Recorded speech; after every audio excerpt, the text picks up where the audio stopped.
Rising out of the rock of Black Canyon on the border between Nevada and Arizona stands one of the greatest engineering achievements in human history, the Hoover Dam. For 90 years, this colossal wall of concrete has done two jobs at once. It has held back the waters of the Colorado River to create Lake Mead, the largest reservoir in the United States, supplying water to millions. And it has generated enormous amounts of electricity, clean power, that has helped light the cities of the desert Southwest, from Las Vegas to Los Angeles to the towns of Arizona.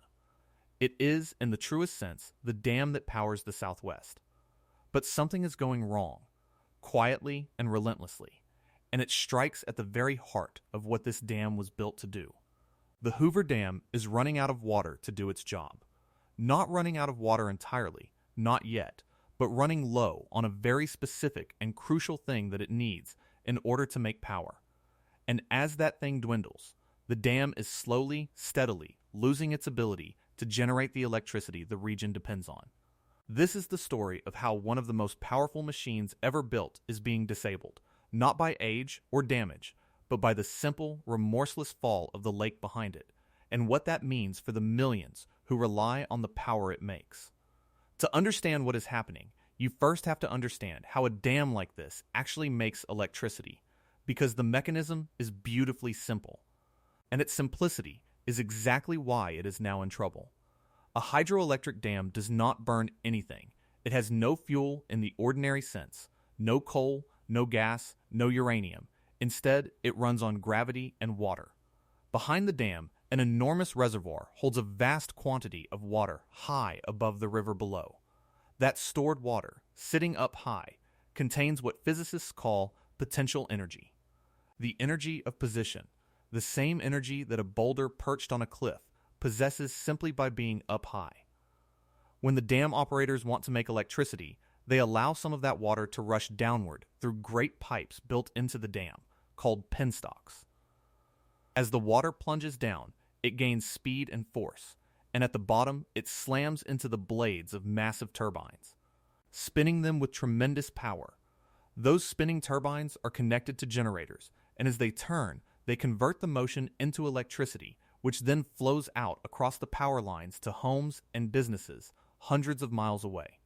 Water falls, turbines spin, electricity flows. That is the whole elegant machine. But here is the crucial detail, the single most important concept for understanding this entire crisis. The amount of power a dam can make does not depend only on how much water it releases. It depends, critically, on how high the water in the reservoir sits above the turbines. Engineers call this height the head. The greater the head, the taller the column of water pressing down. The more forcefully that water strikes the turbines, and the more electricity each gallon can generate. Think of it like the difference between water trickling out of a bottle held at your waist versus water blasting down from a bottle held high above your head. Same water, but the higher one hits with far more force. A dam with a high reservoir behind it is like that bottle held high. Its water striking the turbines with maximum force. A dam whose reservoir has dropped is like the bottle lowered toward the ground, its water arriving with less and less punch. So the dam does not merely need water. It needs water at height.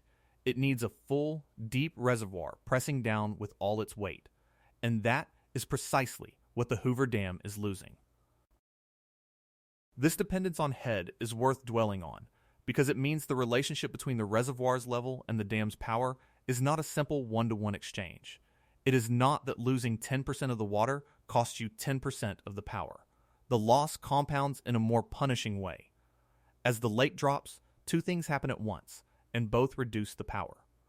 First, as we have seen, the head declines, so each gallon of water arrives with less force and produces less electricity.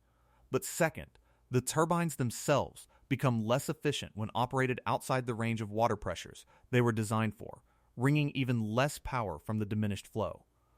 And there is a third, subtler effect as the reservoir shrinks. Its surface area relative to its volume changes, and in the brutal desert heat, evaporation claims a larger and larger share of what remains, quietly stealing water that will never reach the turbines at all. So, the decline in power output tends to accelerate as the lake falls. each foot of decline costing a little more than the foot before it. This is why a dam can seem to be coping reasonably well for years, and then appear to deteriorate with frightening speed as the reservoir approaches its lower limits. The physics is stacked against a falling reservoir, and the closer it gets to the bottom, the more steeply the power curve bends downward. When Lake Mead is full, the water behind the Hoover Dam stands enormously high, and the dam's 17 turbines can generate a staggering amount of electricity, on the order of 2,000 megawatts, roughly the output of a large coal-fired or nuclear power plant. That is the dam operating at its full, magnificent potential, the way it was designed to run. But Lake Mead has not been full for a very long time. Over the past 2.5 decades, a punishing drought, deepened by a warming climate, has caused the reservoir to fall dramatically, dropping more than 150 feet from where it stood at the turn of the century. And as the lake has fallen, the head has shrunk, and the dam's power output has quietly declined right along with it. Today, even before any dramatic threshold is crossed, the Hoover Dam produces something like 40 to 50% less power than it did in the year 2000, when the lake was brimming. Its effective generating capacity has already fallen from that peak of around 2,000 megawatts down to roughly 1,300. This did not happen in a single alarming moment. It happened gradually, foot by foot, year by year, as the lake receded and each gallon of released water arrived at the turbines with a little less force than the year before. The dam has been slowly weakening for a generation, in near silence. That gradual decline, however, is only the first half of the story, and it is the second half that is genuinely alarming. Because the dam is approaching not a gentle slope, but a cliff. There is a specific elevation, a critical water level in Lake Mead, at which the decline stops being gradual and becomes sudden and severe. That elevation is 1,035 feet above sea level. Here is why that number matters so much. Of the dam's 17 turbines, 12 are older units, and they were simply not designed to operate when the water level drops too low. When the reservoir falls below that critical mark, those 12 older turbines can no longer run safely. At such low water levels, the flow behind them can begin to draw air into the system, creating swirling vortexes and cavitation that would damage the machinery. So to protect them, they must be shut down. Only 5 of the turbines, newer units installed a little over a decade ago and specifically engineered to keep working at lower reservoir levels, would continue to spin. When those 12 older turbines go offline, the dam's generating capacity does not just dip, it plummets, crashing from around 1,300 megawatts down to a mere 380. That is a drop of roughly 70%, and it happens over a very narrow band of water level. One moment the dam is a major power plant, a few feet of decline later, it is a shadow of itself. It is worth understanding why the dam was built this way, with older turbines that fail at low water, because it reveals just how unimaginable today's crisis once was. When the Hoover Dam was designed in the 1930s, the engineers assumed Lake Mead would remain high, brimming with the abundant flows of the Colorado River as they understood them at the time. The idea that the reservoir might one day fall so low that the turbines could not run was to them essentially unthinkable. So they built the machines for the world they knew, a world of a full and reliable lake. Decades later, as the reality of the shrinking reservoir set in, the operators recognized the danger and undertook an expensive project to install a new generation of specially designed turbines, the so-called wide-head turbines, capable of running efficiently even when the water is much lower. 5 of these newer units now stand ready to keep generating after the older 12 are forced to shut down. This was genuine foresight, and it will soften the blow considerably. But it is important to see it for what it is, not a solution, but a way to slow the bleeding. Even the newer turbines cannot make power from a lake that keeps falling toward the level where no turbine of any design can function. They extend the dam's useful life at low water, but they do not change the fundamental trajectory, which points relentlessly downward as long as the reservoir keeps shrinking.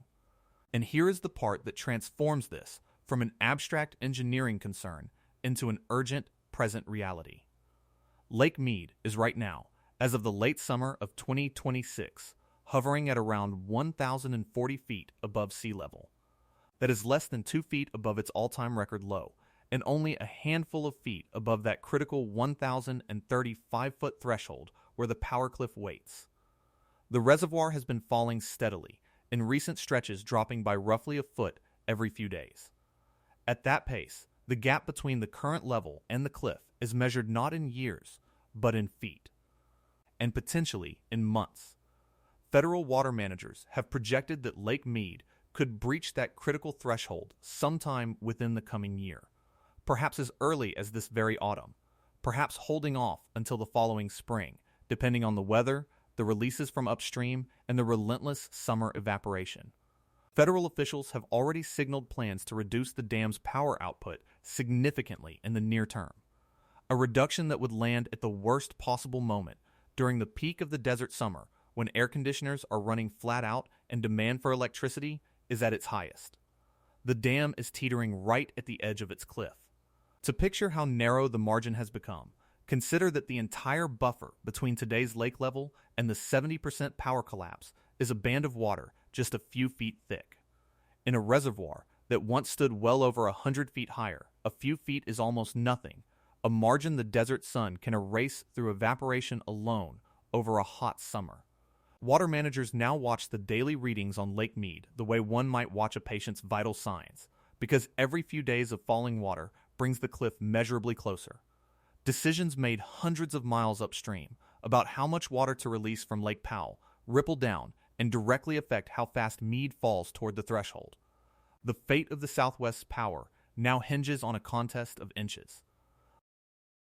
Nor is that cliff the bottom of the descent. Below the 1,035-foot threshold lies an even lower critical elevation, around 950 feet, known as minimum power pool.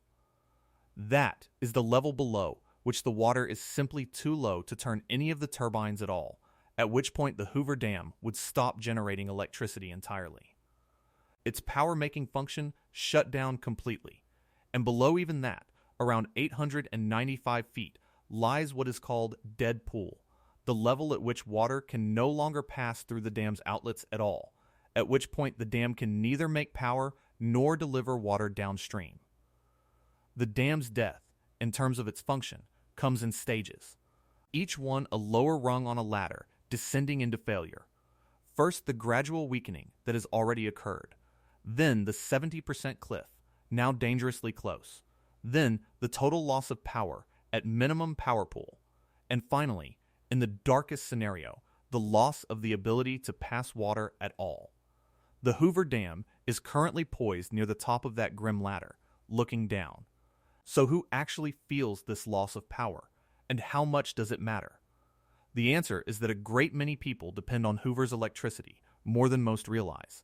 The power generated at the dam is distributed to roughly 1 1/3 million households and businesses across 3 states, Nevada, Arizona, and Southern California.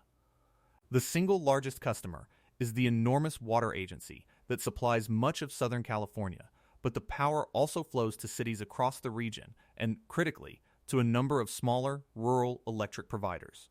For some of these rural communities, Hoover Dam is not just one source of power among many, it is the dominant source, supplying the majority of their electricity.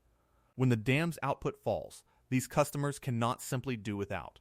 They must go out and buy replacement power on the open market, and market-rate electricity is often far more expensive, especially during the hot months when demand and prices both spike. The result is higher electric bills, falling hardest on the very rural communities least able to absorb them, and arriving precisely when the summer heat makes electricity most essential for survival. What began as a distant hydrological statistic ends up as a painful number on an ordinary family's utility bill. The loss reaches beyond individual bills, though, into the stability of the electrical grid itself, and this is a dimension that grid operators are watching with growing concern. Hoover Dam's power is not just cheap and clean, it is also extraordinarily flexible, able to ramp up or down within moments to match the constantly shifting demand for electricity. This makes it enormously valuable for balancing the grid, for filling sudden gaps when demand spikes or when other sources falter. Hydropower can respond almost instantly, in a way that many other kinds of power plants cannot. So when a large responsive source like Hoover diminishes, the region loses not only a quantity of electricity, but a crucial tool for keeping the whole system stable, especially during the punishing heat waves that strain the grid to its limits.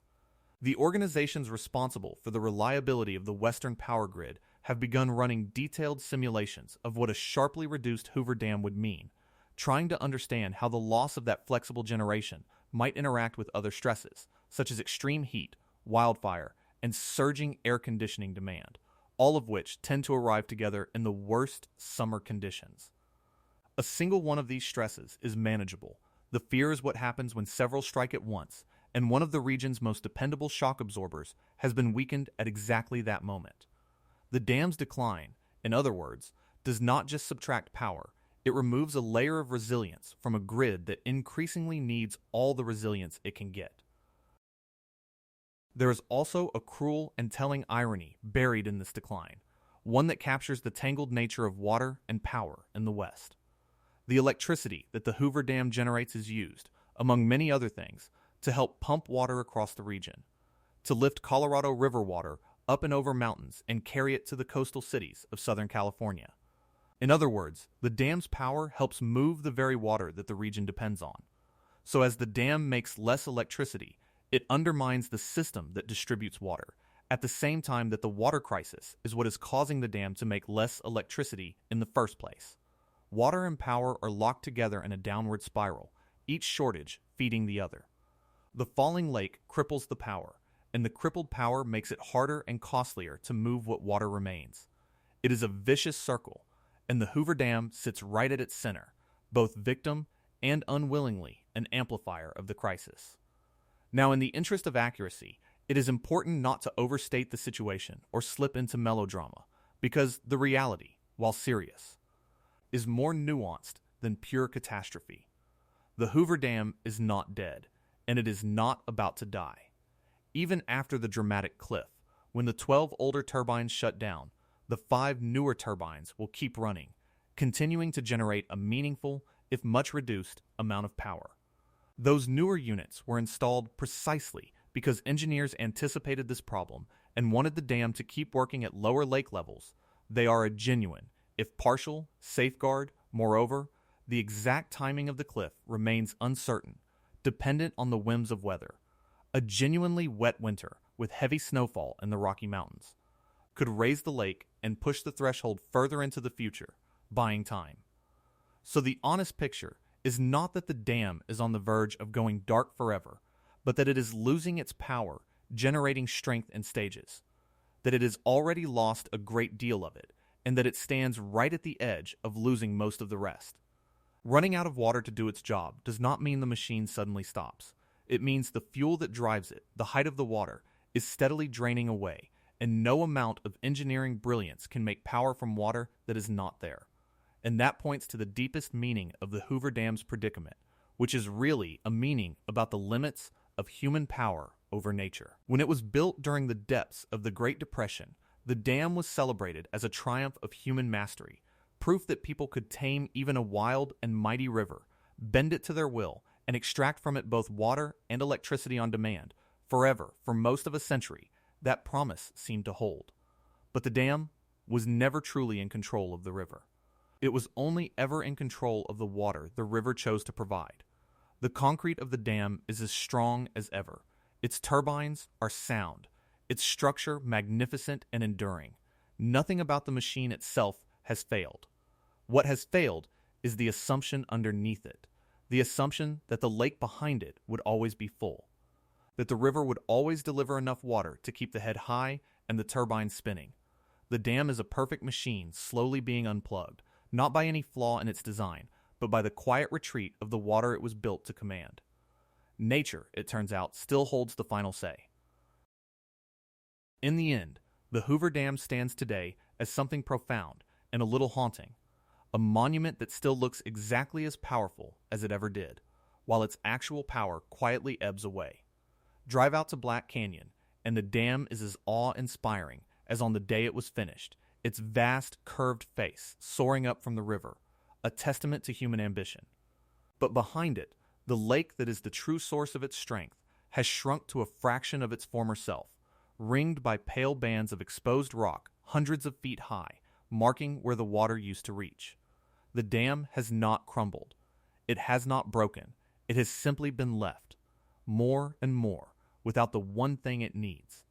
Because a dam, for all its concrete and steel and engineering genius, is ultimately only as powerful as the lake behind it, and that lake is disappearing.